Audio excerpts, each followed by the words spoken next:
I love a good harumph kind of sound, just a guttural response. Yeah, I really, I have adopted them a lot more into my speech, and it's weird, but I have to credit it to Bob Belcher. I know it came from that show because it's so often it's like, it's just like quick little, and it's just like, I know that's where it came from. Well, I'm proud of you for giving credit where credit is due, man. Yeah, that's how gooey my speech is. It could just be that impacted by a fictional character. Yeah, I'll do that. I'll halfway like something, a TV show or a person from real life or a book, and I will just adopt everything about their speech.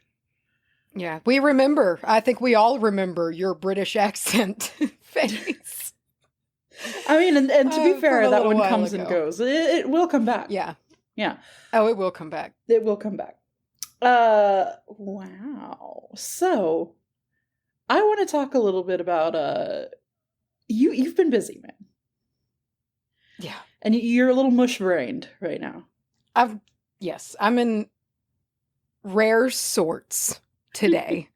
Because I am a mishmash of overworked and tired, over-caffeinated and passionate, and supremely itchy. And all of these three things together do not a smooth path make, we shall say. No. So Hunter and me cut this sweet ass fairy trail through the woods. We just got on a whim. We've talked about it for years, and we were like, let's fucking do it. Oh, hell yeah. On Saturday. And it was magical. So many magical things happened with this trail. Somehow we did it all in a day. I don't even know how, but it's perfect. And I sent you a picture of it. Somehow, for some reason, where we chose to cut the path has a sunken wooden threshold. That was cool. Right exactly at the opening. So crazy. And that was great. It was wonderful. I got covered in chiggers again. And said this time of them being on the backs of my legs and the backs of my knees. And it's like I'm wearing an underbust set of stays, an underbust kind of corset and so it's everywhere an underbust corset would be. And so all my clothes, everything touches them. Yeah. And it's just nightmarish. And if you've ever had chiggers, you know how awful it is. And I'm mad this has happened again because this just happened to me last year. I'm so pissed. Dude, and so anyway, right under the tit area, kill me. If I get itchy there, take me out. Luckily, so in the front, it doesn't go up that high. It does in the back. So it's kind of behind my shoulders in the back. But in the front, it kind of is more around the belly button, But then it goes up on my ribs, and it's just my whole fucking lower and mid back. It sucks so hard. Hate it. But I just was I've got to, I looked it up, and it was there's not much you can do for chiggers. No, you have to just, but you have to endure it. Yeah. Or let it heal. Take Benadryl. Okay, so this is why the Benadryl. Okay, all right. Yes, this is why the Benadryl, because I was awoken Sunday morning, or I guess this was Monday morning at 3 a.m. on fucking fire with itching. Yeah. It's like my eyes snapped open, and it was just all consuming. It was everything that I was. Were you scritching yourself in your sleep? I don't know. I had been tossing all over, I think, and which is just going to activate everything. So I just woke up and was like, I guess I'll just move to the couch for a bit because I can't sleep. I don't know what the fuck I'm going to do. And I just walked in and took 2 Benadryl at 3 a.m. So Hunter is going to leave for work, which at this time I've been up for an hour always. He knocks on the door and he's like, I'm heading out. I'm like, I took Benadryl at 3 a.m. as a treat. And yesterday, all I could do, I spent all day yesterday on the couch taking Benadryl at the allotted doses per time. Okay. And just sleeping or holding perfectly still on the couch. Because if I lie down perfectly still, It's not so bad, but when the Benadryl wears off, I don't know if it's psychosomatic or if it does work, but it's like, it gets worse. Oh, yeah. So I've not actually taken any today, but I still feel like I have. But you pair that with, I'm diving deep into Cushiel's Dart. It finally arrived. My book got here yesterday, which is giving me not that much time to prepare for Thursday. So, dude, it's tabbed. I got tabs in my fucking book. I know what the colors mean. I was wrong before when I told you they were going to mean. I know what they mean now. Orange is direct dialogue, in which I'm referencing the book. So, like, passages. Direct hit. You remember that song? And no. And green is where we're going to stop. So I'm using green as my markers to know where we're going to stop. Okay. And then pink. You know what pink is. Yeah, you know what it is, bitch. You know what it is, bitch. If you are interested in tagging along, because you may or may not have seen that absolute crazy-eyed photo of Macy on the private Patreon Facebook. It's how I feel on the inside right now. Yeah. You looked very excited that the book was in. Join us on patreon.com/WBAH podcast. And Macy's going to start reading me the Cushiel series, or at least the first book anyway. And we're going to see how everybody feels about it. But bro, so many of y'all are on this. I'm so shocked and awed and excited for the reception and how many of y'all have bought copies and are planning to go along with it. Super excited about it. And again, this is Cushiel's Dart by Jacqueline Carey.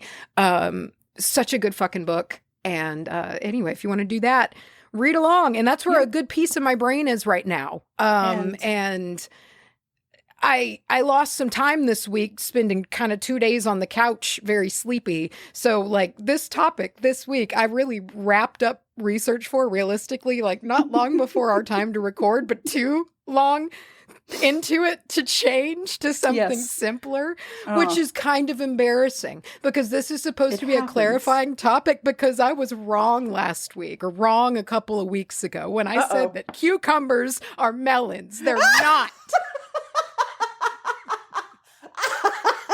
Thank God. I could not live in a world where that was truth. There's something far more cute sounding, but this turned out to be a surprising historical topic, as I should have known that it was. And we'll see how bad I fuck it up. We're gonna find out today. But I couldn't change to anything else. I take that to mean that you were talking about cucumbers today.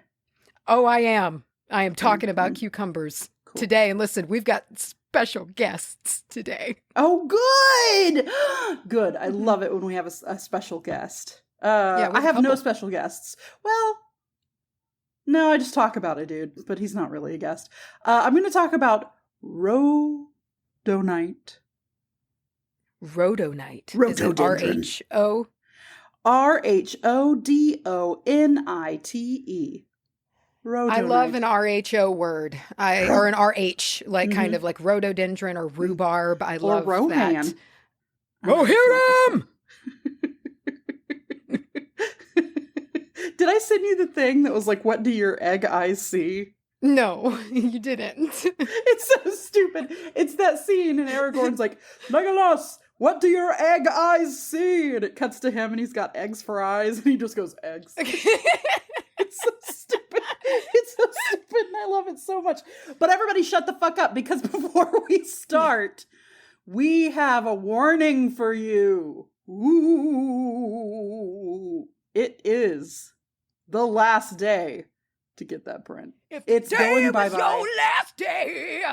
Oh, God, Macy, God damn it. God fucking damn it. You know what I keep getting on my phone now? I keep getting these alerts.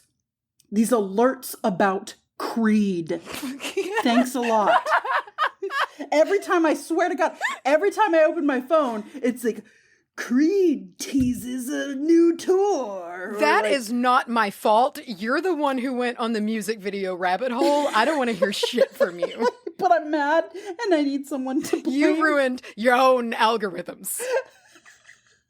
But I'm going to start screenshotting them and sending them to you because you need to suffer along with me. But they're always so stupidly titled. It's what new teaser they use tease a lot with Creed. It's creepy. Anyway, go get the print. If you like the album art for this episode and the past few episodes, it's the last day. If you've been putting it off, get your hand out of your pants and go do it. WBAH. Go do it. Printshop.com. And when we say we're serious with these things going away, we're serious. Never. So serious. Never like deeply. There is not a well deeper than how serious we are. And I know fucking serious. How a lot of people have probably heard us say that and been like, oh, they're kidding. Obviously it'll come back as like, we're cool. We're nice. We're pretty chillaxed dudes a lot of the time. We're immovable on this. Yes. At this point, it's just out of spite. Yeah. Spite keeps us alive. Spite keeps these prints from coming back. No. Can you imagine? We're trying to bully people into buying the prints. Oh God! But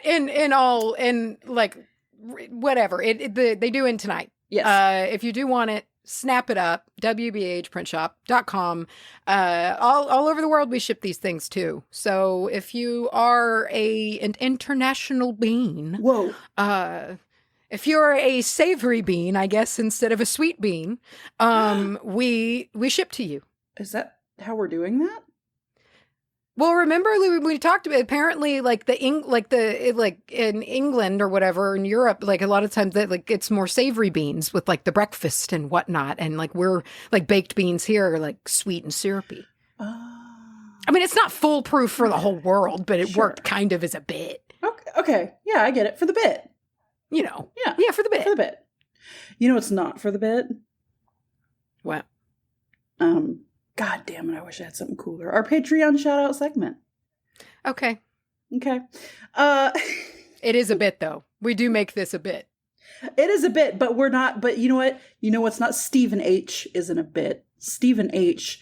keeps the podcast going, keeps the lights on. They keep clothes on the backs and food on the mouths.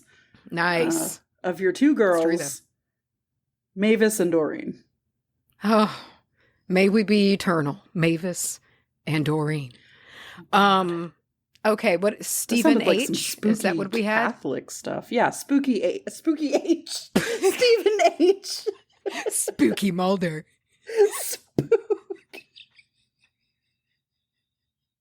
That irritates me to no end. That's the dumbest fucking nickname. I hate it so much. Why would they call him that? Pick a better name. Mulder. Spooky Mulder. I could see Scully kind of like saying it like in that downcast way when they're like interviewing her, like what she knows about him. She's like, they call him Spooky Mulder. I hate it. Spooky Mulder. Anyway, Stephen H. You need to sing it in the theme of the X-Files. Stephen H. Stephen H. Stephen H.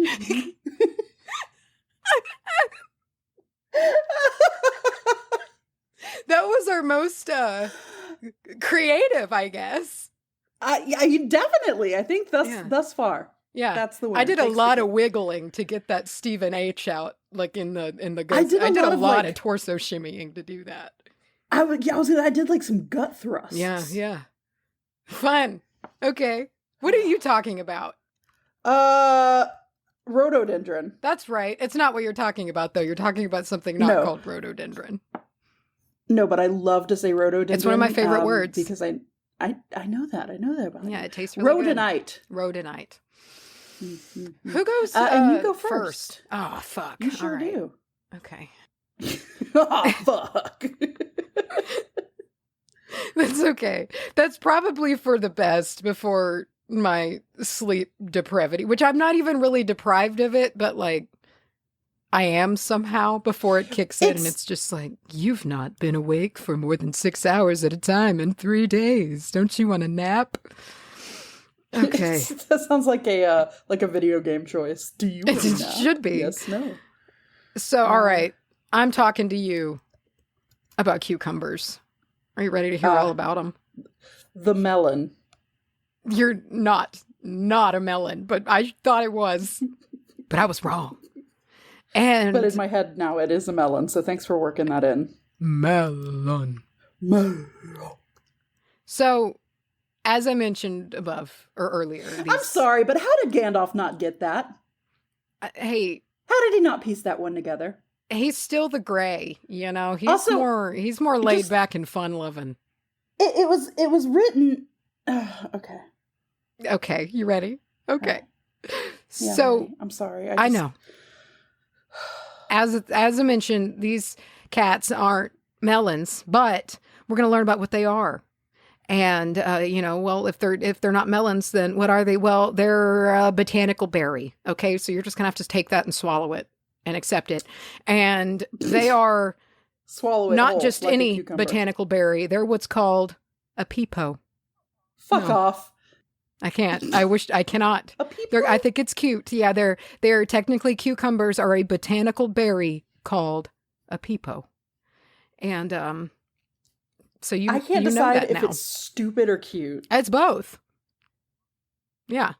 It's absolutely both. Either way though, they're not really like a vegetable in that like they're like a berry, which is interesting, but it kind of makes sense, and cucumbers, so they are a creeping and or climbing vining plant that utilizes these sweet ass little spirally grabby vines that that reach around, take hold, and the plant can either continue crawling on the ground or climb up things. They're really cool. They're very sticky, the little grabbies. Especially if they wrap around each other, they're very sticky. But you can also just help train the plant by guiding them, kind of loosely wrapping them around a thing a couple times, and they'll figure it out. They'll grip it. And then there's the cool videos of vining plants that do the swing around in a circle. Oh yeah, until they hit something. You put it in fast motion. Yeah, it's real cool. Oh yeah, baby. Pepo's a cute name for a pet. Pepo. I just love it. I think it's cute. I mean, I don't like it a little bit because it reminds me of buboes from the plague, but if I just choose to not think about that, it's cute. I was just thinking of pee-pee. Well, hey, there you go. That's why I kind of don't like it. Yeah, so there's reasons. If you don't like it, I get it. And is pee-pee better than TT? Infinitely. Okay. Oh, yeah. All right. Good to know. So first of all, the modern varieties of cucumbers that we see in the grocery stores today, they're very different from the OG cucumbers of yore, way back. Like the banana. Just like the banana. Yeah, very similar to the banana. Cultivation seemingly starting back around 3,000 years ago in or around kind of the Himalayan region in India. Or near India. And so the first cucumbers would have been smaller and more bitter. And they had a higher concentration of something called cucurbitacin. Cucurbitacin. This is all made up. I know. Cucurbitacin. Listen, it's a terpene. It's a tetracyclic terpene, and it can make you sick if you have too much. Okay. Oh. And it probably it's not going to kill you, but it will feel like you got a pretty nasty bout of food poisoning, which sometimes that'll just make you wish you were dead. You wish you were dead. Oh yeah. Oh my God. I remember the first time that I got a stomach bug, and it was the day before I had to walk the stage in fucking college to graduate. And I'd never experienced it before. There'd been multiple times growing up that Rustin and Mom had gotten one, and I just never did. I don't know. This time I did though. And it went around our house that I was renting with my roommates. And I do remember just at 4 a.m. in the throes of it all, just being I could die. I could die. Just misery. I could just die. I could just, like how cows do, just be maybe I could just lay down. I'm done with this shit. Yeah. It's miserable. Yeah. It's awful. A lizard can just turn its brain off and just be I decide to stop living. I'm done. It's nothing's worse than food poisoning. It's just, oh God, it's awful. And so anyway, modern ones aren't going to have nearly as much of that either. So they've just been bred for a lot of reasons to be as palatable as they are now. And it did not take long for the cucumber to spread. It eventually made its way to China, to Thailand, eventually to Rome and Egypt and getting on into Europe, and then it spread through colonization to Haiti, and then spread from there. I mean, like, we're going to get into it. They spread all over the world. And it's in all kinds of cuisine when you think about it. Dude. Yes. It's in everything. It's everywhere. And so we'll get into, there's some debate, however, on the accepted timelines of when certain areas got the cucumber. And we'll get into why that is later. And I have got the Pepo. I've got a good thick academic paper to reference that makes me sound like I know things. Wait, do you have it or does a guest have it? No. Oh, no. Neither of our guests would do that. Yeah. No. So anyway, according to some arguments, the cucumber was super revered in Rome, right?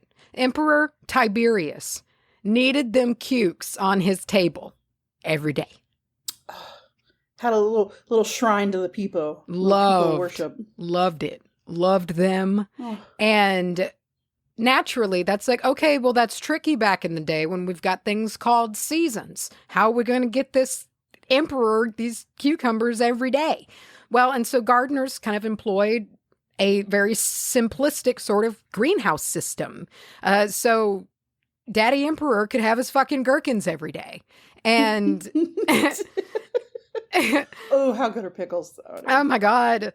And which I know that these are polarizing for folks, but I love a sweet pickle. I love a sweet gherkin. I love a bread and butter. I really love just about any sort of pickle that is possible and any pickled thing, period. I will fuck with just about a dill pickle and that's it. Oh God. Miss me with that sweet, miss me with that bread and butter, miss me with them. Well, I don't know if I'd like a spicy dill, sure, but. Dude, spicy bread and butter pickles are so fucking good. Now, what is a bread and butter pickle? What is it? What makes a bread and butter pickle? I don't know why that name came from. I don't know why it's called that. That's my bread and butter. That's my bread and butter. You're fucking. Oh God, did you see the movie's about to come out? What? We can't get into this right now, but that would be fun simp cap material. Dude. Fucking. Oh my God, I was just about to say fucking Metalocalypse movie. Oh, absolutely. Shut up. Yes. Because we could 3-part it, condense a couple seasons per episode because they boom, boom, boom, burn through like crazy, and then like build up and then simp cap the movie. Oh my gosh. Just food for thought. Let us know if y'all want one. All right. So anyway. Ooh. Macy, answer the fucking door. Someone's here. Pliny the Elder. Oh, hell yeah. And Pliny's going to sit down in a minute because I'm going to introduce what it is that we're talking about with Pliny, and then he can take the podium. He'll wait. And yeah. We'll close the door on him until he Yeah.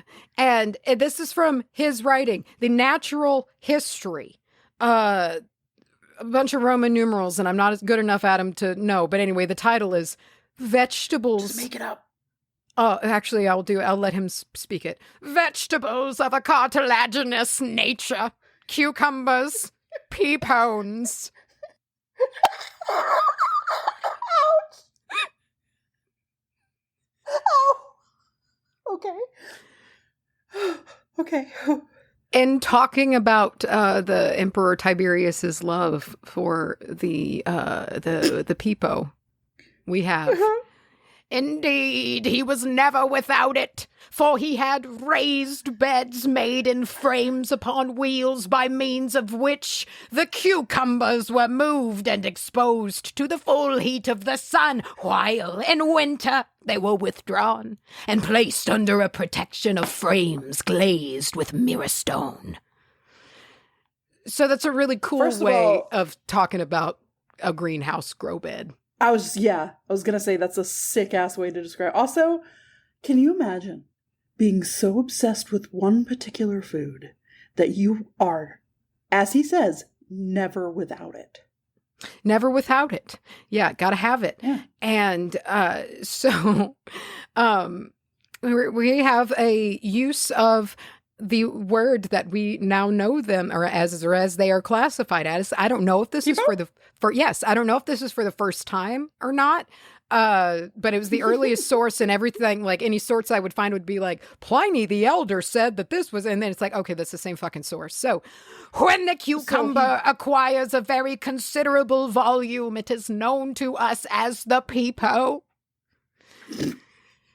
Cucumbers. Pliny, I have a question for you. Pliny the Elder, did you mean to call it that, or did you like have a slip of the tongue and now you pretended like that's what you meant to call it? Cucumbers, when eaten, remain on the stomach till the following day and are very difficult of digestion. Still, for all that, in general, they are not considered very unwholesome. So they just sit on the stomach. They sit on, which is not true. They actually, there were corrections that were like, it's actually, that's not it. They digest. I love how fine. You could just say things. Well, that's what I'm going to get to in a little bit. That kind of muddies up why the path of the cucumber is perhaps not as clear in human civilization. So this isn't really super relevant to anything, but he just goes on this argument to no one. Like, of a point that I don't, it's so funny. Like, he really states this case for a small thing that is like made up when it comes to cucumbers anyway. It just really cracked me up. So here we go. By nature, they have a wonderful hatred to oil and no less affection for water. And this after they have been cut from the stem even. If water is within a moderate distance of them, they will creep towards it, while from oil, on the other hand, they will shrink away. If any obstacle, too, should happen to arrest their progress, or if they are left to hang, they will grow curved and crooked. Of these facts, we may be satisfactorily convinced, in a single night even. If a vessel is filled with water and placed at 4 fingers' distance from a cucumber, it will be found to have descended to it by the following morning. But if the same is done with oil, it will have assumed the curve of a hook by the next day. They hate oil! Why are you on about it this hard if you have what? I don't know.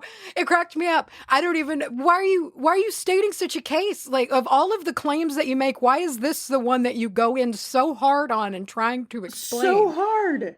Like, they're bad for the digestion. And this is what I mean. Like, here's a paragraph about how they hate oil. I feel like back in these days, you would just say something, and then like someone in the crowd would be like, I don't know if that's true. So you just fucking double down. Yeah.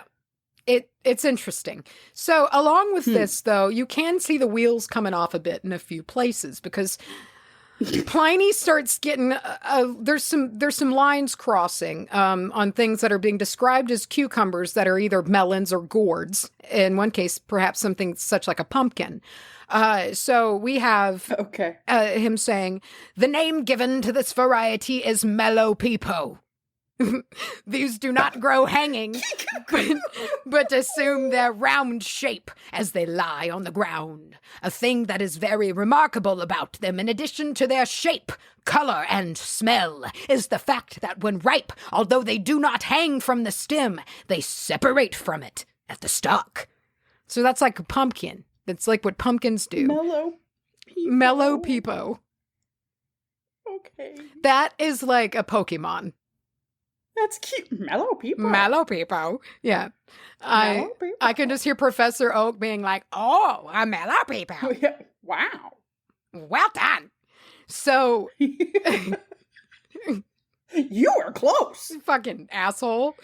So, in his confidence, however, Pliny is describing all sorts of different things, and eventually some fun remedies that really, dude, I got a little chuckle, because there's such a strong theme when it comes to Pliny, and they'll help with that. They'll help with them eye problems. Oh, no. They'll really help with them eye problems. There's no snakes involved, though. Okay, good. It's always snakes or rubbing things on your eyes, or Yes. sometimes snakes rubbing their eyes on things. On things, Yeah.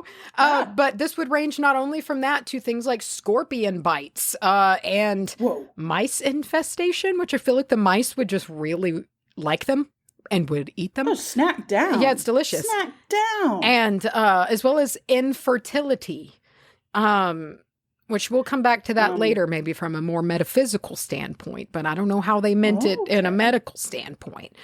You fucking that cucumber? That's what I wondered. Anyway, Pliny the Elder, everyone.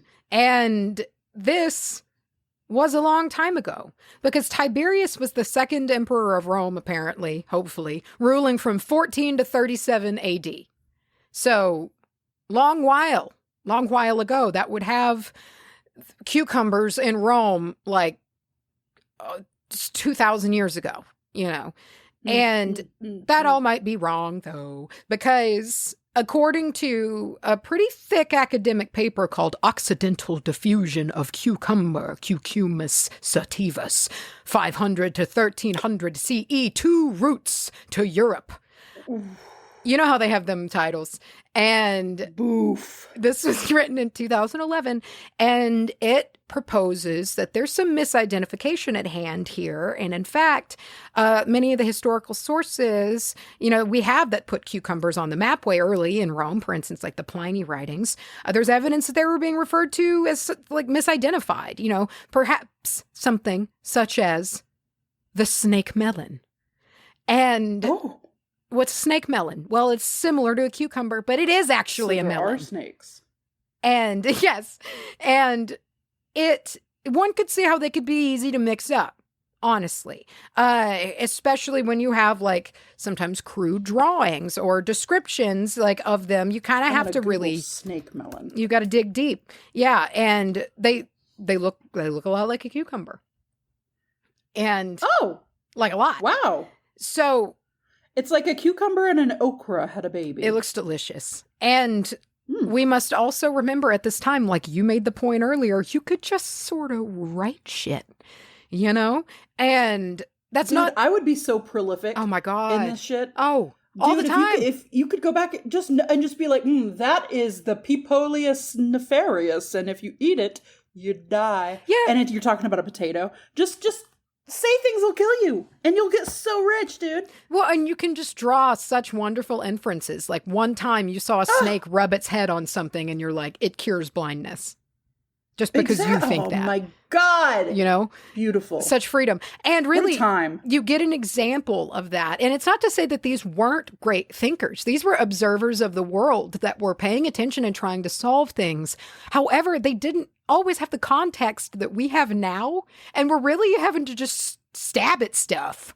And you do see that in this section written by Pliny the Elder, the cartilaginous fruits or whatever it was called.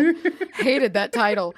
And there was like a whole section that was generally like, I've heard so-and-so over there is doing this, or they discovered one over there, which is interesting, but it's not necessarily reliable because he's kind of just being like, I heard tell from over in this land that they have cucumbers that are the size of horses. Jerry said. Yeah, what?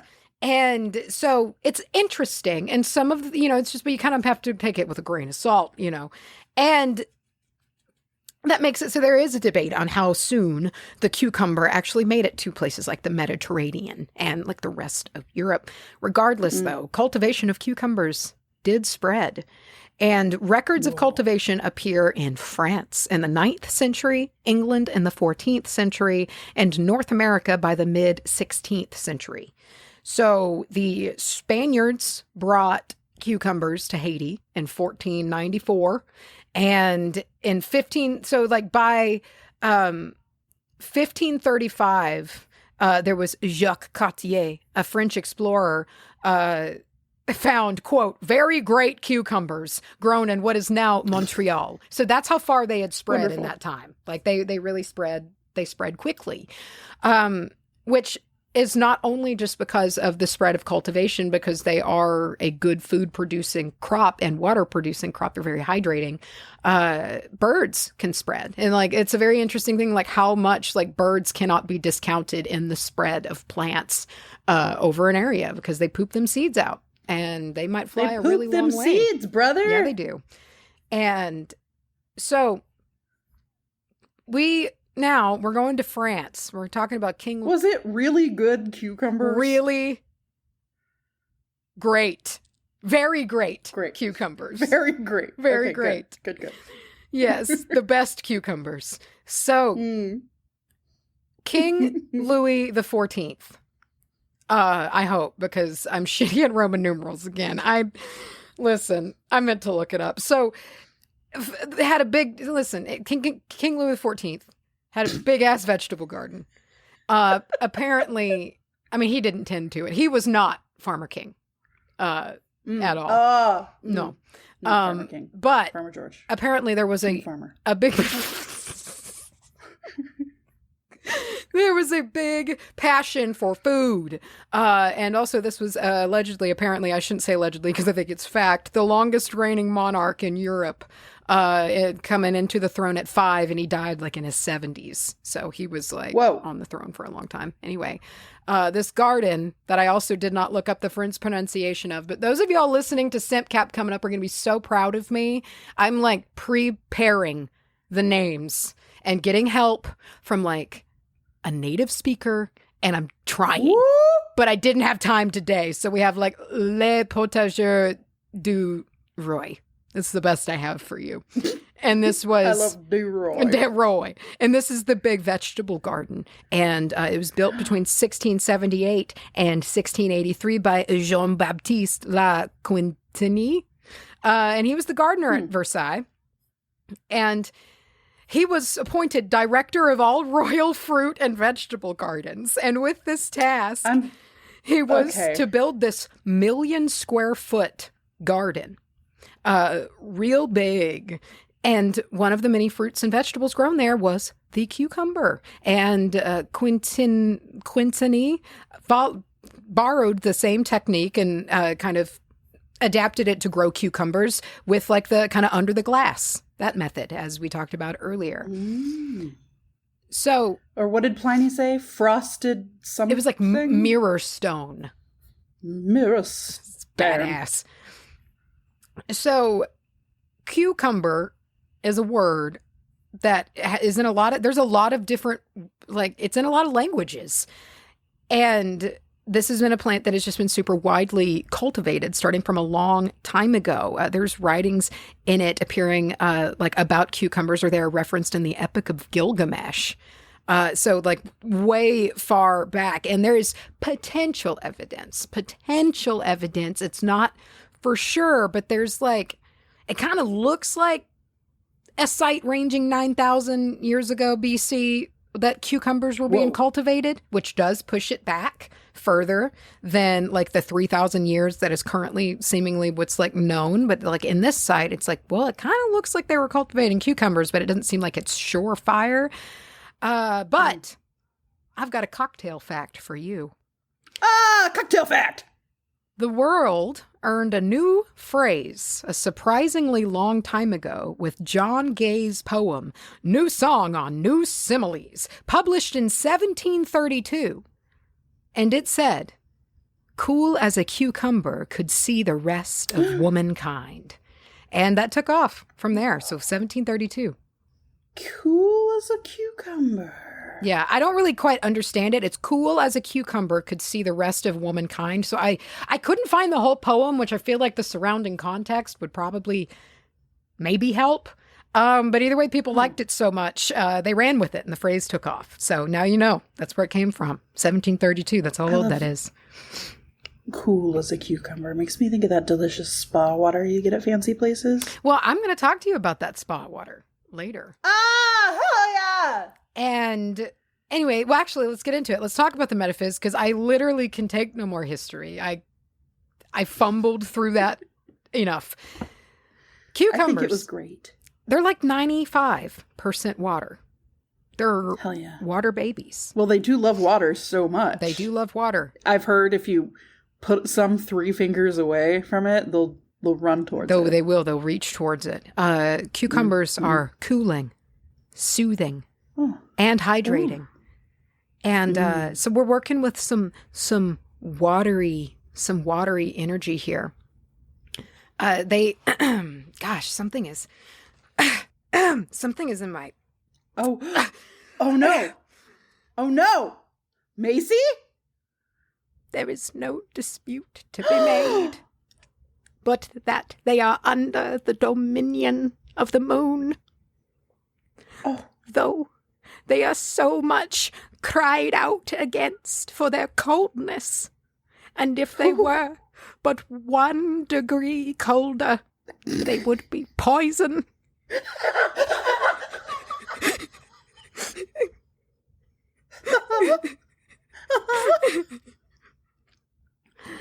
The best of Galentists hold them to be cold and moist in the 2nd degree, and then not so hot as either lettuce or purslane. They are excellently good for hot stomach and hot liver. The unmeasurable use of them fills the body full of raw humors, and so indeed the unmeasurable use of anything else doth. Untold tales. Unmeasurable use. Man, I am lightheaded. I don't know why I feel like that. Macy, you know exactly why you feel like that. He did it on cucumbers? He was here. And he had a lot to say about the degree of coldness. What? Dude. Wow. Dude, can you imagine 1 degree colder and they would be poisoned? Like what? And this is another example. Like, what are you talking about? What? Yeah. Like, so, like, what if it gets a little bit cold one night? Does it forever turn into poison? Is it poison? I don't know.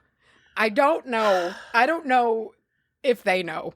But it is good for hot stomach and hot liver. Hot liver. You know the ones. Hot liver! Check it and see. Yeah.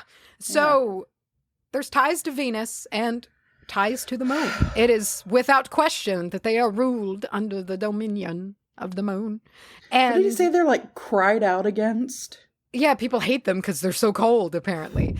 Which the Yeah. the moon tie, he talked about the moon tie, and it makes sense. All that water, they're cooling, they're full of water. Yeah. Cucumbers have that.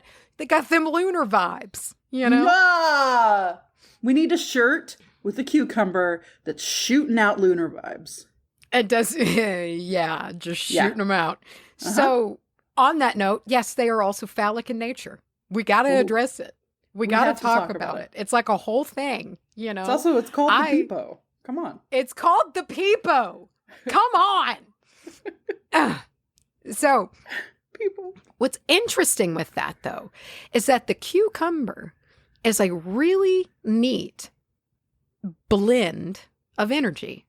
It's kind of got it all going on because it does have that lunar kind of energy going on to it, but it also has these solar quantity or solar. The word totally left my brain.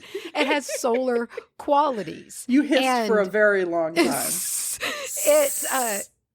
because it can really be quite voracious in its spread and production. It can be quite virile, but it is also quite. It's a full spectrum of energy, and that's really interesting. Was voracious with her spread. Yes, she was dangerous. I asked a footman to lie on top of me today. Oh, Violet. Dude, do you ever remember that we covered that whole series on SimpCap? Dude, sometimes I think about SimpCap and I just think, wow, we talked about Farmer Wants a Wife for so long. Wow. I totally forget about Farmer Wants a Wife. Like, I forget that we did that for 12 weeks or 10, I won't let you forget weeks. because I keep tagging you in Alan's I TikToks. know. I wish you wouldn't. I love it so much. It causes me actual core contracting pain every time you do it. It just hurts me. Yeah. There's no self-awareness, and I hate it. Anyway, because of this, he was. You know what? As I was with this topic too, I was wrong.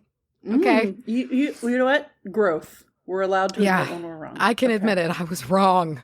And because of this, this is a good thing, food to work with, or item, magical thing that you can use for fertility work. And this could be if you're really trying to like do baby making magic, or if you're wanting to bring fertility of a different kind into your life. Cucumbers can be on your altar. You know, and so this kind of like, I'm going to take a little detour here because like, we're going to come back to this fertility element, but I'm kind of setting us up for a little like spell, little self-care spell that you can do here. Yeah. And so, you know, as I mentioned, you could use a cucumber physically on your altar, or you can put some on your eyes. You can put them in beverages, in foods. We're talking about cucumbers. You can fucking do anything you want with them. They're a water food. I mean, just whatever. And people have. Yeah, you know? Don't do that. Don't do it though, because if it breaks and gets stuck up in there, listen, you don't want to deal with it. Not to mention, they can be abrasive. So you just get you something that is not that.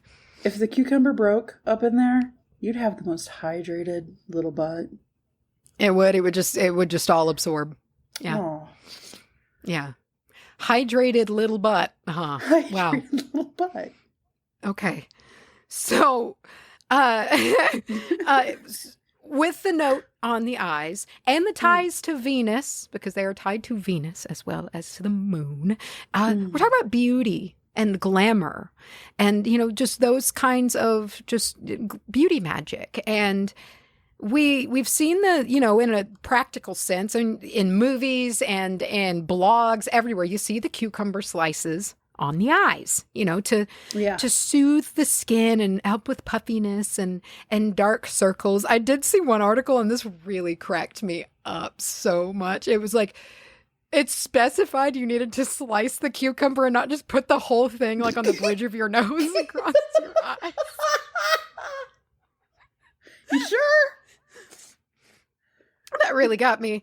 So anyway. Can you imagine you go to a spa and they just put set the whole thing on your face?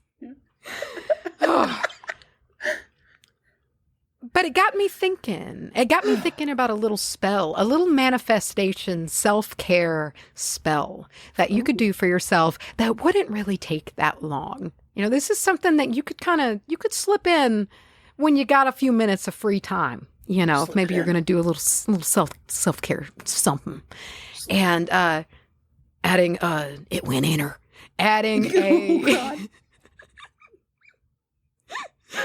adding a magical twist by tapping into the energy of the cucumber and the cooling lunar nature of it, but also the very virile solar powers of the cucumber. And as I mentioned, they're voracious growers. Like all of the cucumbers that I've had this season are from one vine, and it has taken over the entire trellis, and I'm having to give them away. Like you've had a cuke problem. I've had a surplus of the cuke, and that's just from one. And the more you clip them, the more they produce. So it's like the more you go out there and harvest, the more they shoot out more cucumbers. They just want to produce. They're making Pepos right and left all over the place. And given the room and the nutrients in the water, they will grow like crazy. And it is amazing to see how much space that they can take up. and this gusto that they have for growth. But it's neat when you apply the cooling, more watery, soothing moon type energy angle that is a very large part of this berry, which I just got to remind myself now and again. And it's to help to keep a cool head, like balancing out the energies, and just coming from a foundation of just like, I got it. I got it all. I am cool and hot. I'm fired up and calm. I'm ready. And what I was kind of like thinking, I was like, man, wouldn't it be nice? Like, you kind of, because you mentioned the cucumber water, you got the cucumber water and you can have that. That's something that you can make at home. If you got you a cuke lying around, and in this spell, you've got a cucumber. And you're going to slice it on up, okay? You're going to slice it on up, and you're going to put some of those slices in a nice glass of ice water. And if you want, you can kind of mull them around with your spoon there a little bit, kind of infusing the flavor. You can throw a couple little mint leaves in there if you want. Cucumber mint fucks. And, just kind of get, and then you can get your little slices, and put them over your eyes. Get you a lot, have your drink by you, or get a fun little straw so you can just kind of sip while relaxing. A beer hat. Oh, yeah. And in this state, allow yourself in the state of self-care. You've got, your eyes are cooled, and this is a cucumber, so you got it out of the fridge. So it's nice and cold, Yeah. You've got the slices on your eyes, and you've got the water that you're drinking. So you're infusing yourself with the water, with these energies of, this kind of steady but ready to go, fertile energy, and allow yourself to dream here in this space, to manifest, to create the path or the goals that you would want to see reached, your plan. Try, to start building that out. And when we do this, it's just kind of, we're infusing ourselves with this energy. We're in that calm, soothing space, but we have the gusto coming from the cucumber as well to just bring the energy in, the magic of this plant to help just give like a gust of wind behind our dreams, and all the while we have the cool level-headedness of planning them. And I just think that sounds like a really nice kind of like ritual to start something new. And it's with like a good, steady, cooling, calm place. Because generally, at least in my experience, I've always better been served by a slow burn. I also like the coming back stronger if you clip it. So it's like, hey, I'm gonna, like, manifest this dream, and hey, look, you can knock me down. Like, I might take a couple of hits, but like, I'm gonna come back with 3,000 Pepos in your face. Yeah. I'm gonna become a problem. After, like, it's awesome. And you're gonna have to give my Pepo away. Yeah. Yeah. And so another thing, so cucumbers are classically green, and with this you can apply color magic to them, because it's always neat to eat and drink the energy of a color, if you think about it like that, which a lot of magic is just thinking about things in the place and time that we are in, and if we remember to do so, and that's something that I forget about a lot. Like, I was thinking, like, when I eat, like, if I eat like a spoonful of like the blueberry jam that I made, which is just like this deep, gorgeous, like burgundy purple. If I just eat that, I'm just like eating the essence of deep burgundy purple, and that shit's a mood. That's awesome. Yeah. And it's neat to think like that, just to bring that whimsy in on the day to day. And we get that with color magic, and we get it with our foods. I love eating things for like their magical purposes. It's just like, you're just like putting it in you, and it's like, I'm taking all of it. I'm absorbing it. And that's pretty cool. Yeah. So you eat it and absorb its powers. Yeah, that's how it works. And maybe we can look at cucumbers in a different way, not just as a mundane vegetable, because no, it's a pepo. It's maybe we can remember there's a lot of special stuff going on here with these guys. And the next time you slice them up and you throw a little salt and lemon juice on them, as a little snack. allow yourself to dream when you do. As you munch on your cucumbers, contemplate the future as you would like it to be, or your ventures, endeavors, whatever it may be, because maybe those dreams will blossom, climbing all out, reaching out feelers, just like a single seed will turn into a monstrous problem of cucumbers. I'm going to be a problem for you. And that's Cukes. Oh, clap, clap, clap, clap, clap. Thanks. Thank you, Nicholas Culpepper. Thank you, Pliny the Elder, and thank you. And Macy. thank you to Thanks the a lot. listener that very sweetly tagged me in a post and was like, Pepo's apparently, which inspired this topic. So thank you for that. I've thought about the word Pepo a lot since I learned it. Oh, oh man, you have armed me with a dangerous weapon. Oh, I'm about to make everyone in my life sick of Pepo. It's going to be everywhere. Huh. Charlye, you're going to have to listen to me before you get going on talking, because we got to talk about the sponsor of today's episode. Cute. Epitaph. Twitchy. We got a return sponsor. Very, very, very, very good friend of the show. We're talking about the show, loved by the beans.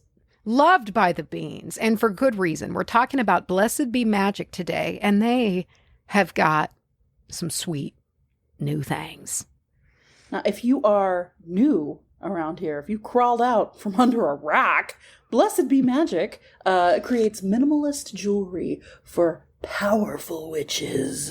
And these pieces are broom closet friendly. They are, tasteful, real world applicable. Again, this isn't your giant pinnacle and a goat head costume necklace. I don't know why goat head was the first thing that I thought. Which is fucking my ad. Can we swear? Do we swear in Blessed Be Magic ads? I feel like we do. I don't know. I think so. But I'm into it. But these are for when you need to perhaps need or want to be a bit more discreet, to have your talismans a bit kind of closer to the chest, perhaps literally or figuratively.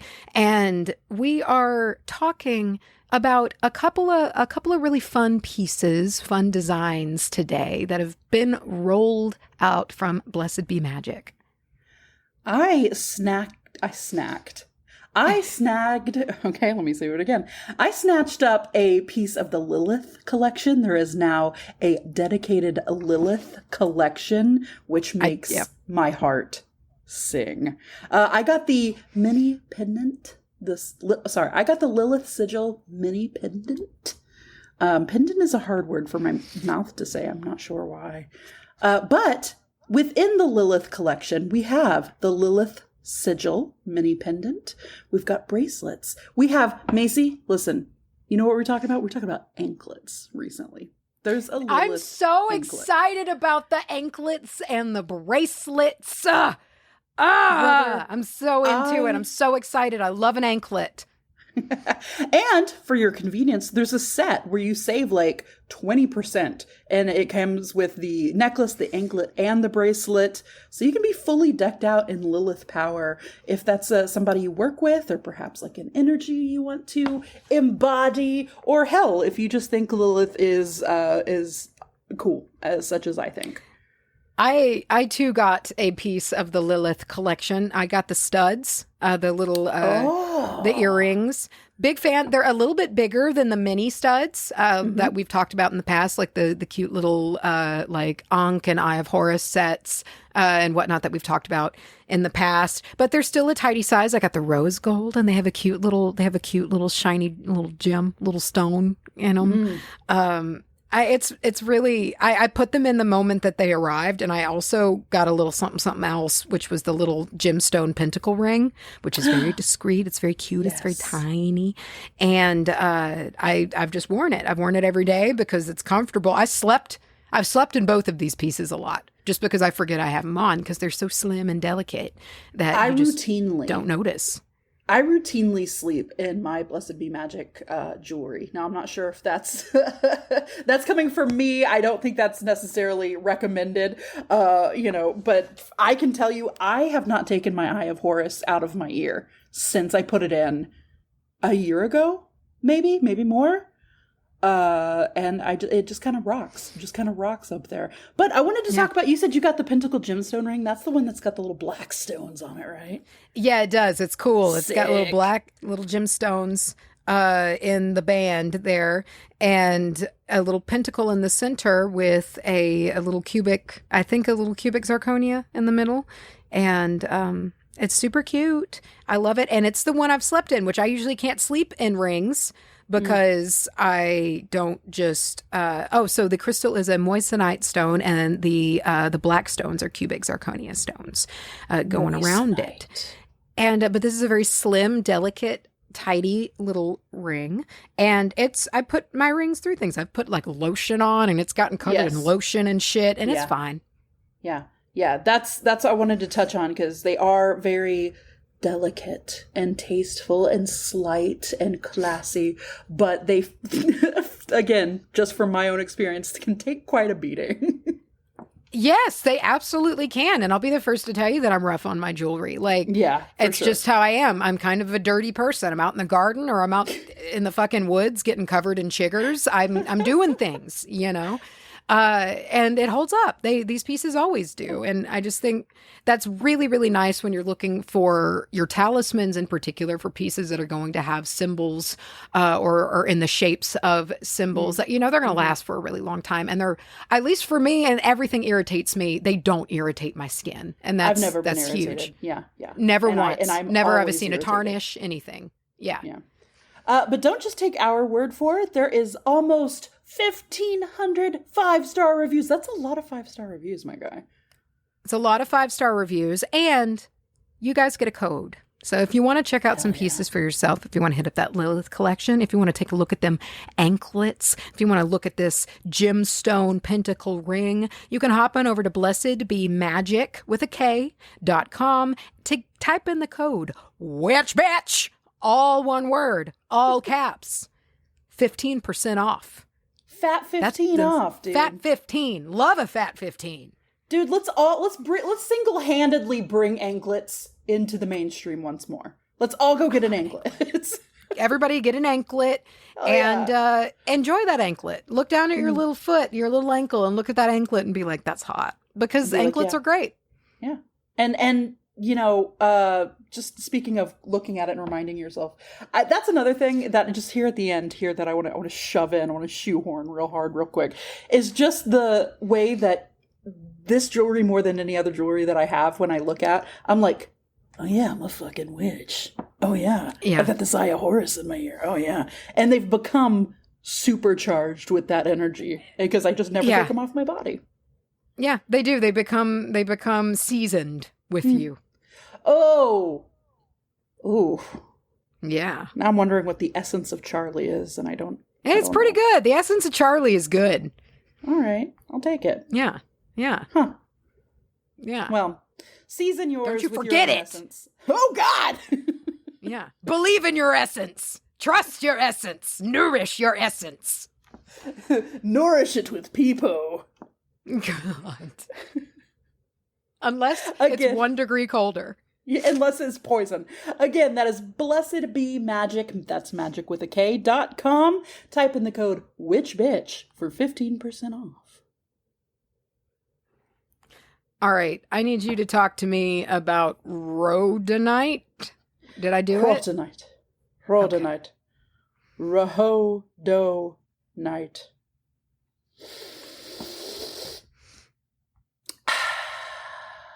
Rhodonite. I'm gearing up. It's manganese. I can't tell you how much I love the word manganese. I like the word manganese mineral. So it is often found around other manganese minerals. However, this one stands out because it is eye-catching.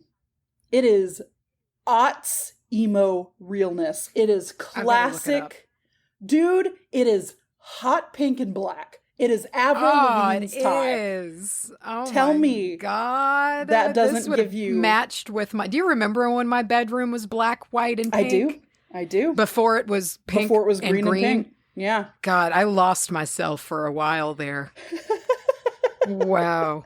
Look at this. I love this. It looks... I love it too. It gives me such early Hot Topic vibes. It does. I'm a big fan. It makes me feel like watching Invader Zim and I don't know, listening to, I hate to say it again, but have some Avril Lavigne, pop in some Avril. Hey, we all know that was a big record for you. You know what? And I don't... It's okay. Okay. I'll just let that lie. Yeah. So anyway, this is rhodonite crystallizes in something called a triclinic system. Anyway, it forms in like these prismatic or tabular style crystals. I know, because that's a different kind from the monoclinic. Remember when we did the whole fucking geometry shit? I kind of remember this. This is a different kind of structure. And this is the first time I've seen it range like this, but on the Mohs hardness scale, it is a 5.5 to a 6.5. I've never seen that before. Have you? That's a big range. No. I don't know, man. It's a whole point of range. But it does mean that it is moderatively hard. It is relatively resistant to scratching. So it is pretty good for jewelry. This is used. What was the number again? 5.5 to 6.5. Okay.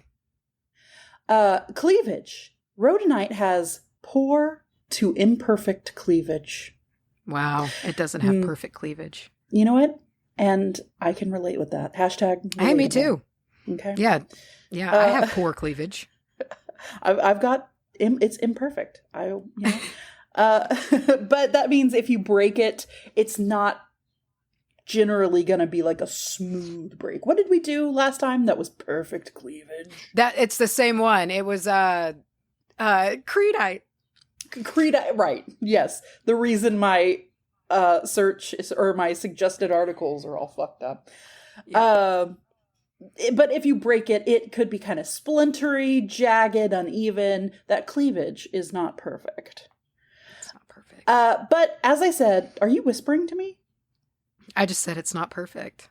Oh, but yes, I was. So I was weird. whispering. But no, the way it came through though was like in my ear holes. Like it was like you were here. It was very creepy. I'm behind you. Turn around. Boo. Rhodonite is, like I said, it's well known for its pink and like distinctive, like black that cuts through it. Now, this can range, the pink can range from like a hot pink to a rose red, which is not nearly as cool to me. And sometimes instead of the black veins that run through it, they're kind of more on the brown side. And there are also streaks of white that run through it. However, all of this to say, it's a very eye-catching stone, so as you can imagine, for a very long time, this has been used for jewelry and for little figurines and setting you apart. You know, I have the fancy stuff and you don't. It was first discovered in Ural, or the Ural Mountains of Russia in the 18th century. And the name rhodonite is derived from the Greek word rhodon, meaning rose. Okay. Cute. Russian influence. I don't know why I just said Russian influence. There we go. I'm going to move on to my next point. No, Russia has significant influence in her early history of the stone. It became very popular in the 19th century because of, you may have heard of this dude, a Russian jeweler by the name of Karl Fabergé. That's right, Fabergé, famous for creating the famed Fabergé egg for all the Russian like the higher ups.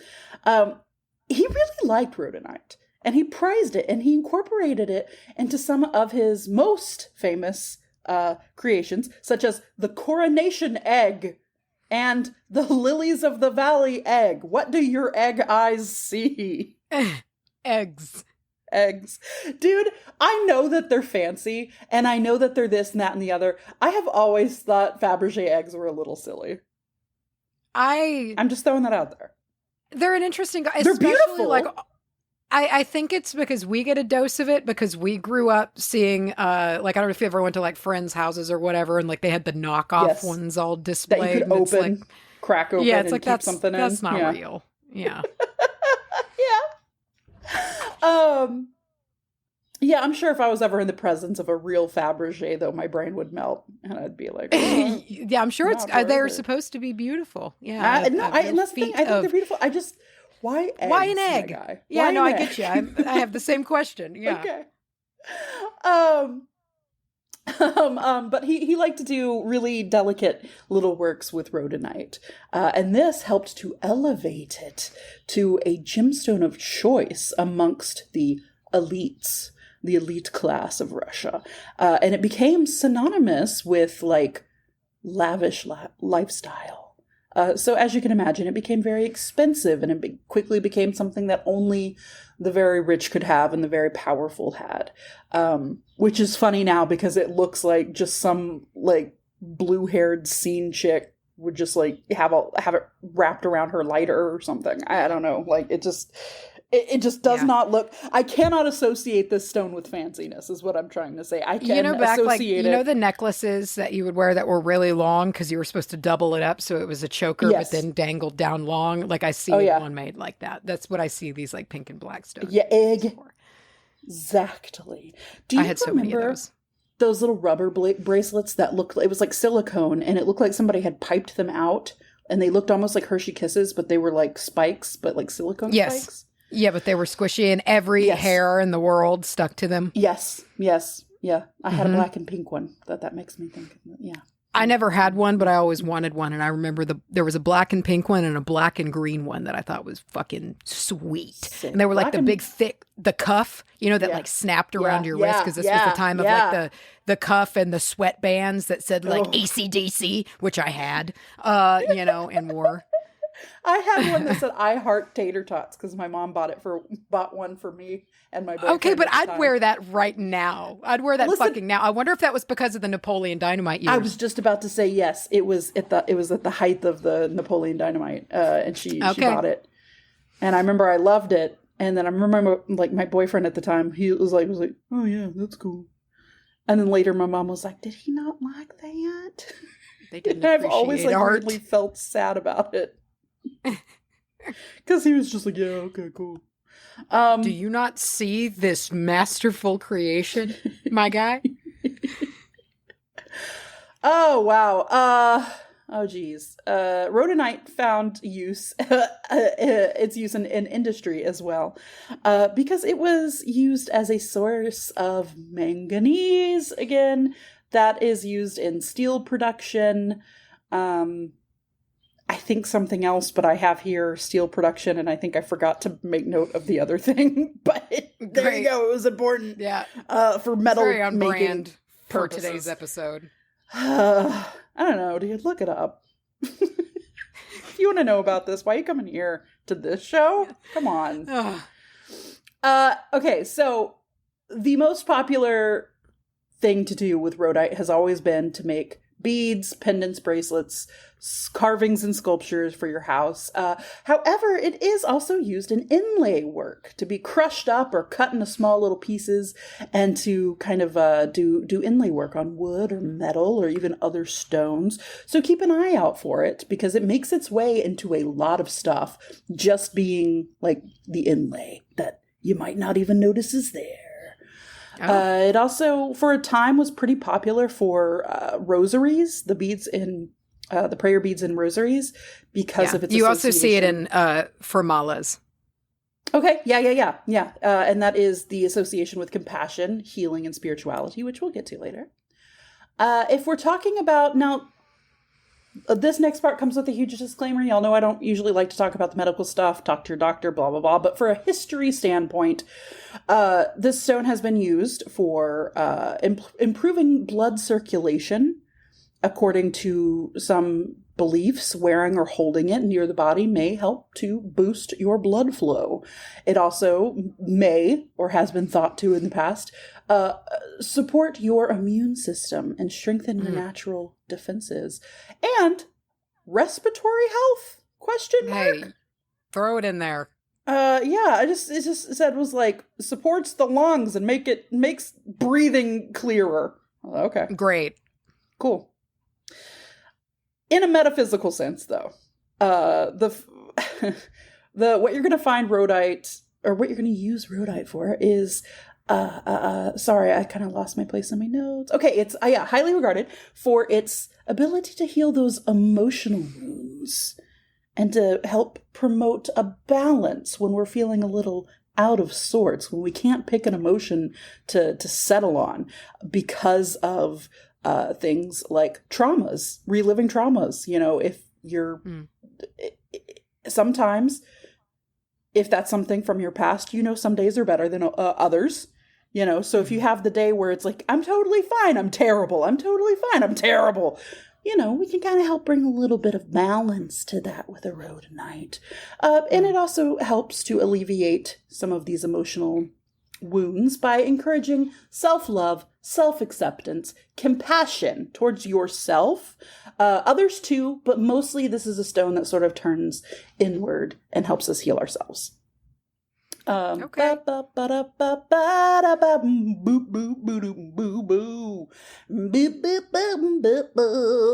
Okay. It can be used in rituals to, do you ever just go, what is my life? Yeah, I did it earlier when I couldn't think of that word that started with an S, but I don't remember anymore. Sapipos? I don't remember. I just brought an S sound out forever. Oh, that's right. In that moment. Okay, let's see. Rhodonite is used in rituals focusing on letting go of grudges, which, let me tell you, I have such a hard time with. I am not generally someone who easily lets go of grudges because I do not have the want to let go. You know, you can't like get over an anger or you can't let go of a grudge until you truly want to. Yeah, I mean, oftentimes there's some, it very, very much depends on the situation for me. I want to stay mad, dude. I don't feel I stay mad, but I will lose my trust and it's hard to get my trust back. Like, that's more where I would say the kind of grudge I hold to where it's like, I'll just be like, oh, okay, whatever, you're going to act like that. I'm just going to stay away from you. Like, it's just like, mine is trust instead of anger quite so much. I'm just like, that like character display you showed me really makes me not want to just be comfortable with you. And it's hard for me to work out of that because I'll have to be like, got to see something that's not that for a while. See, I wish I was more that way because I feel like I really quickly, and I've spoken to this as like being a really naive child before in my past. Like I still hold on to a lot of that, I think, because I have had circumstances where people. And, you know, there's that saying, when someone shows you who they are, believe them. And I will consistently forget to believe them and just be like, but we talked about it. Everything's chill now, you know? Yeah. I think the middle ground is somewhere in between. I can go a little far with it and be like, these people were like young when this happened, or like, Alan, you know, these people. Yeah, except he will never regain my trust. Ever. Except in those TikToks that I sent, that I keep tagging you in, yeah. He especially will never regain my trust because he did earn it because I misjudged him. Dude, how did he represent himself so falsely? I don't know, man. I don't know. He does look good in that duster, though. He does look good in a duster. I mean, some things are true, some things are fact. They are what they are. It's a fact that if cucumber was a degree colder, it would be poison. Yeah, I mean, that's a fact. We know that. It is a fact. You need it for that hot liver. The hot? What does this mean? Okay, whatever. Is hot stomach the shits? Or heartburn, maybe? I don't know. I bet a cucumber is good for heartburn. I don't know. I don't know what I'm talking about. Maybe it makes it worse. Don't listen to me.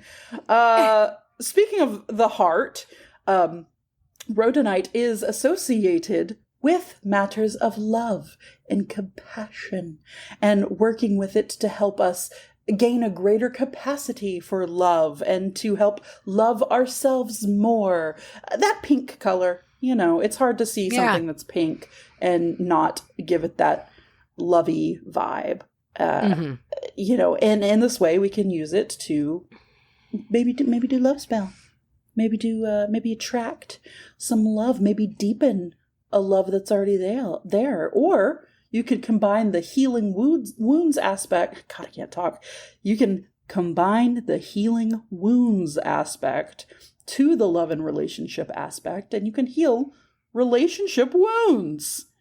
As it is believed to bring harmony and understanding to partnerships, and helping to resolve conflicts and make room for healthier dynamics. I really liked the tie between rhodonite and empathy. I think empathy is important. I think it's something that people perhaps need more of. I struggle with it sometimes, but that's because my brain's wired weird. And kind of taking a second to, and not to say that I'm not empathetic. It's just, sometimes, I don't know, Macy, you are you are very much empathic. So I don't know if you'll understand this, but, sometimes when you're just like, oh, this is a black and white fact. Like, this person went through a terrible thing. That's awful. And you know it to be true. But then when you think about it and you're like, wait, hold on, let me take 2 seconds and think about how that would feel. Then it's like, oh, fuck. And I don't know what's wrong with me in that regard. But it's like I actually have to put those shoes on and then be like, I care now. I don't know if it's that abnormal. I mean, we also I think it's pretty normal to, especially if there's a degree of distance, it is normal almost as a self-protection measure to just not get caught up in stuff. But yeah, I mean, I think it is just, if you have the ability to remind yourself to do it and you are capable of it, you're fine. Yeah. And that's more what it is. It's not like I don't care about anything. I think it's just, I know people, and I know we all know people who are deeply affected by things all the time. Yeah. It's a big reason why I don't hang out on social media much. I'm not on TikTok. A lot of that is because I just get very overstimulated by people's everything. Largely their shittiness, but also just, it's just all too much. I can't be around even that many digital people. Yeah, no, I get that because I'll get overwhelmed at the drop of a hat, but at the same time, I think that there's always, and I'm not just speaking about myself here right now. I think everyone, no matter the level, can benefit from working on our empathy. Because sympathy and empathy are different things. Compassion and empathy are different things. Yada, yada, yada. But to really, truly kind of stop and be like, what is this person going through? Or what would it be like to have this life, or to walk a mile in somebody else's shoes, to use a common is very saying. Important. That's a very healthy exercise. And I think if more people did that about things that they are afraid of or things that they don't understand, or don't like, it would change. It would change a lot if just you could, just think for a second of a different perspective than your own. Yeah, and that's why I try to do things, even if it's a silly, and I'm going to use a silly example because I'm not trying to get super heavy here, but even if it's something as silly as yo, how you get super, and I'm talking to myself here, how you get super into the pineapple on pizza debate and you think it's a sin against God? Maybe chill out on that. And I know that's a stupid fucking example, but just take something you're passionate about and look at the other side of it for a second. Yeah. Anyway. Yes. Sure. And sometimes you'll realize, nah, you know what? I'm on the right side of this. I swear I have eaten pineapple pizza with you, but I guess not. I had it for the first time with you. Well, what'd you think of it? Did you hate it? I thought you know what? I took a bite and I went, eh. So that sounds pretty tepid. I mean, yeah, but up until then. Okay. Yeah. Hey, I'm, you know what? That's a win for me. If I took you from furious to tepid on the subject, I feel like that's a win. I'm also trying to calm down. Just be more tepid. I'm trying to calm down about my hatred for Red Velvet as well. Good, because I feel like that's another one that could take about at least 25-30% off. Of the heat. I will pop a vein though if I really get going on that. Anyway, in that same direction, Rhodonite can help with forgiveness and reconciliation. Macy, hit us with the forgiveness. There it is. I was ready. So it aids in releasing anger, releasing resentment, releasing grudges.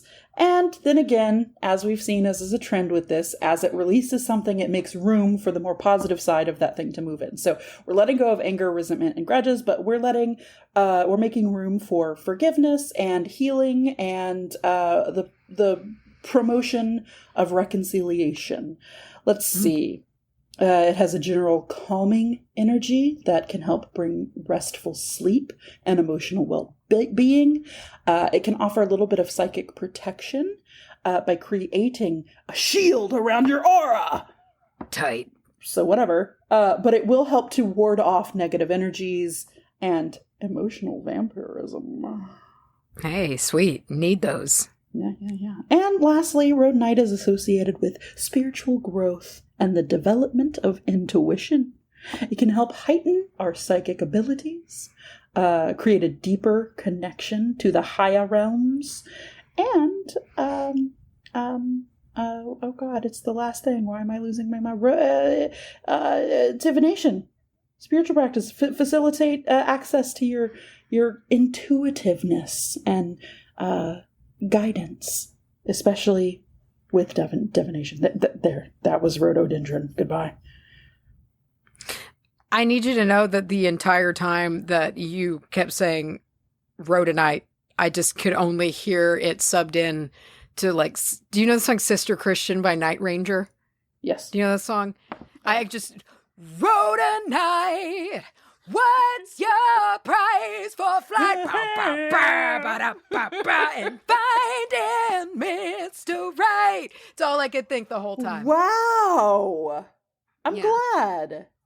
All I could think of, I heard one word your entire thing, and that was Pepo. Hey, if that's all we get from each other's shit, it's something. Yeah. This is going to be the Pepo episode. Just and Pepo. I think it's applicable that it's this episode where you're mush-brained, and I'm always a little mush-mouthed, and it's a little messy. I think it's appropriate that this is our beautiful review footage that we will now roll. It is titled Most Professional Amateurs Ever. Oh, good grief. No, we're not. This is from LA Swamp Rider. And I'm assuming that's a Louisiana Swamp Rider. Hello. They say, I've never heard two more perfectly suited hosts. Perfect blend of humor, knowledge, and real life. You get me through my job 6 days a week and help me stay grounded in the craft. I truly do learn from you every episode. Thank you. Keep it up. I would like to remind you, this was called Most Professional Amateurs Ever. That's so sweet. That is so sweet. We're too bad at taking compliments for that. I almost said appointments, but that's not the word I meant. We're too bad at taking compliments. We'll take no appointments unless they are from Pliny. Pliny the Elder. I like how Pliny the Elder knocks on the door and like gently waits for his turn, but Culpepper, he just comes right in. Which is interesting because Culpepper is so wispy and thin and delicate, and Pliny is the one who shouts. I don't know. Goes to show you can't really judge somebody's entire personality on something like that, you know? You can. It just depends on how they channel through. Okay, Macy, were you ever a fan? Not even necessarily a fan. Have you ever heard the band Bright Eyes? Or Connor, what's his name? Orbst? I can't say his last name. I know the band Bright Eyes. I can't off the top of my head think of any songs right now, though. in the future, anyone listening who's aware of that, that's who not Pliny, Culpepper reminds me of. Just this kind of wavering, thin, weak voice. Okay, yeah, that's right. And that's who he reminds me of a little bit. It's very delicate. He's wispy. Yeah, wispy, almost sickly. Yeah, but he's got all the remedies you could ever want. He's got the coldest liver in town, my guy. Listen here, guys. Okay. I don't listen. I went in trying to think of a way to make it make sense because I was like, cold liver. Oh, that's good. Oh, but a degree colder is poison. And then it just started making me think, like, what is the line of cold that's acceptable what degree? Versus poison? I don't know. Anyway, I'm sorry. Continue. And would he panic if he saw like a cucumber in the fridge? I don't know. When he learns what a fridge is? Yeah. Anyway, guys, be careful out there. Talk to your doctors before you eat a cold cucumber, okay? Because as much as we're laughing at it, I don't want to be the reason. It's you don't want those humors to get too cold. You don't want those humors. You don't want the smoke. Listen, check out our Patreon, patreon.com/wbahpodcast. You can be a part of our Patreon shout out segment.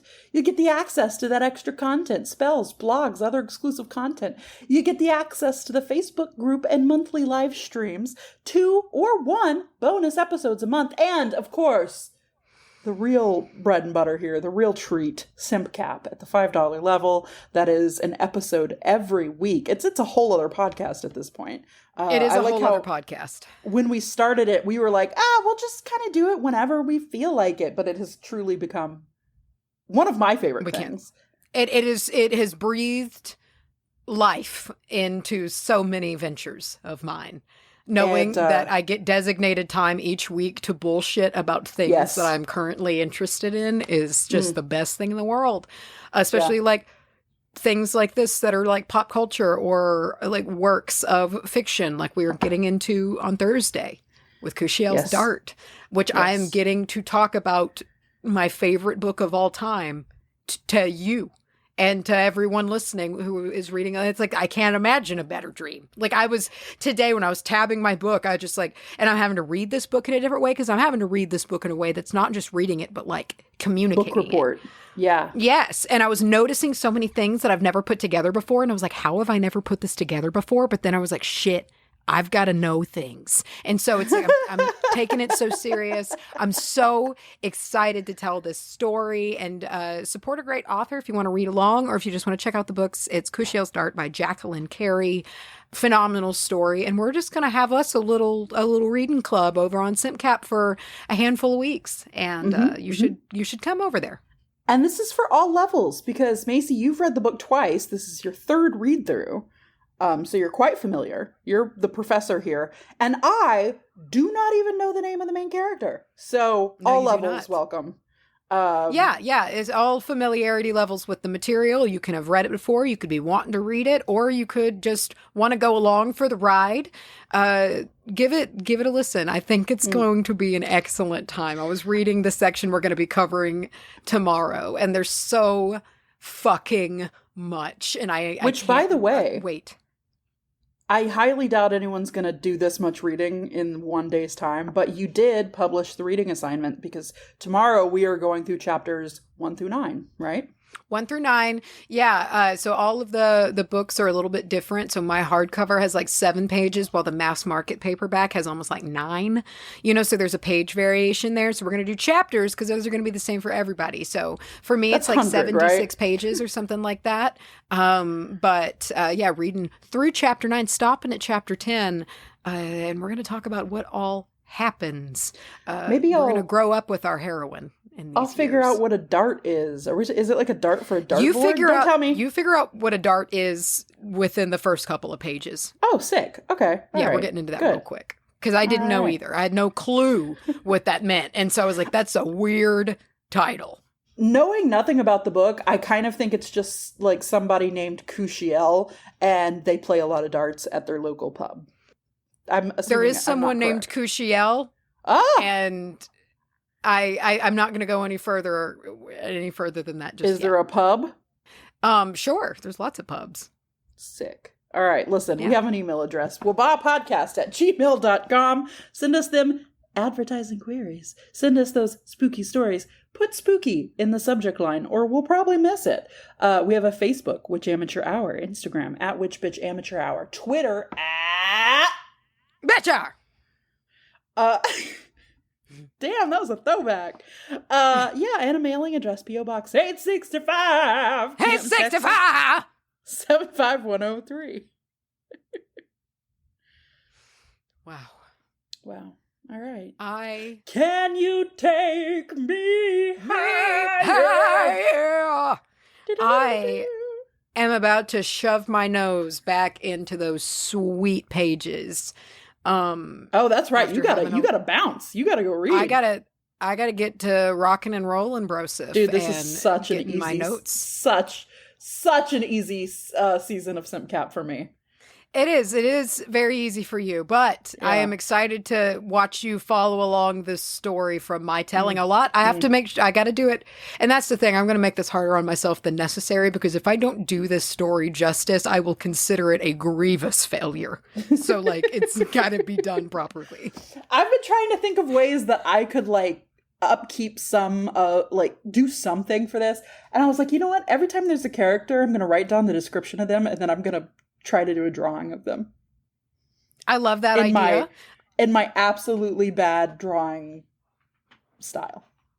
I love that idea. Big fan. I think you will be helping a lot if you ask questions. You know, yes. if you ask the question, you're everybody. You're the listeners. So you are playing their role. Ask any questions, that you want, and we'll get through this story together. Together. I'm so excited. All right. Well, in that case, you better go get reading, and I don't know, man. I'll do dishes or something. Okay. All right. Then, everybody, if you're showing up for SimpCap, see you tomorrow. Okay. So we're going to see you tomorrow. We're going to talk about things. And until then, fucking goodbye, I guess. Cushiel out.